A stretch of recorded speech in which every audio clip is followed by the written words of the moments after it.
We have some really exciting news. Sigma have actually now got the ability to produce RF lenses. So the lenses are as follows: the 10 to 18mm f2.8, the 18 to 50mm f2.8, and then the 16, 23, 30, and 56mm f1.4 prime lenses. And this is exciting for a few different cases. So if we actually have a look at what happened to Nikon recently with their releases of the Nikon Z mount, they only produced 3 lenses. At the get-go, Canon users are going to have access to 5 aps-c lenses.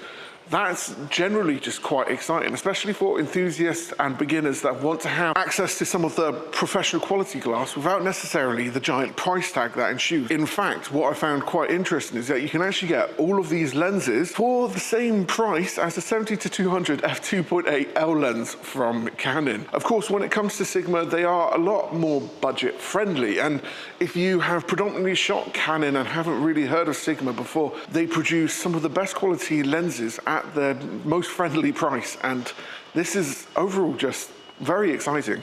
What I see a lot of people asking about online when it comes to this news is, where is the full frame glass? And I'm not surprised they didn't release the full frame first. It's usually the aps-c lineup to see how well that does, and then they produce the full frame lineup a little bit later on. What I would say, it holds a lot of promise for the future of cameras in general, that Canon and Nikon to a certain extent are opening up their mount, because when it comes to getting into this, some people really get put off by the price. And now, I'm not saying Sigma lenses are super cheap. No, they're not, but you pay for the quality which you have, and in most use cases it's actually better quality than what you're actually paying out in price, and it's something you can actually justify to yourself a little bit more, especially when you consider the brands which have held back their mount for a long time for mirrorless cameras, where their lenses have actually been a lot of money, because there's a lot of research and development that goes into creating these cameras. So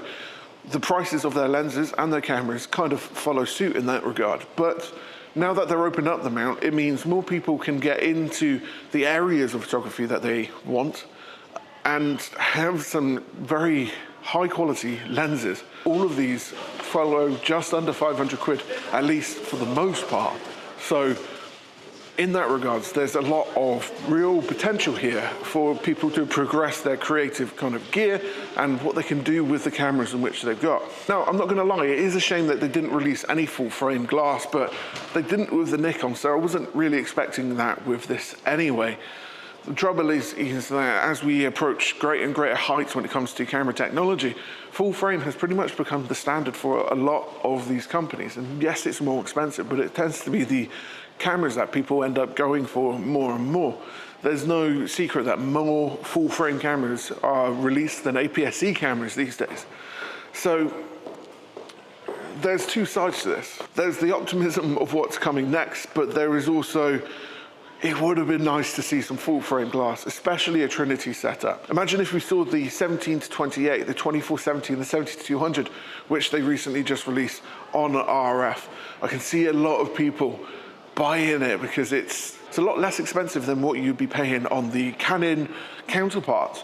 But they are absolutely amazing lenses, and especially with Sigma's new kind of found, we're trying to make it smaller and lighter, which criticism of their lenses in the past has been they've always been quite heavy, but they're really making it a lot smaller and lighter at the moment. In fact, we did a video with the 50mm f1.2 recently, and it was actually lighter than the Sony counterpart to it.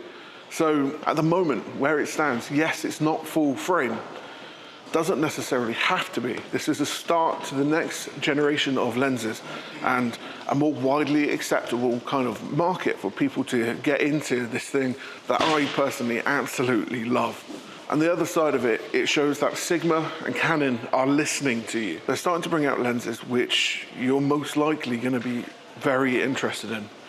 The 18-50 is one of the most high performing lenses in terms of people buying it in Sigma's lineup at the moment, and that's for a very real reason, because people do still go for aps-c.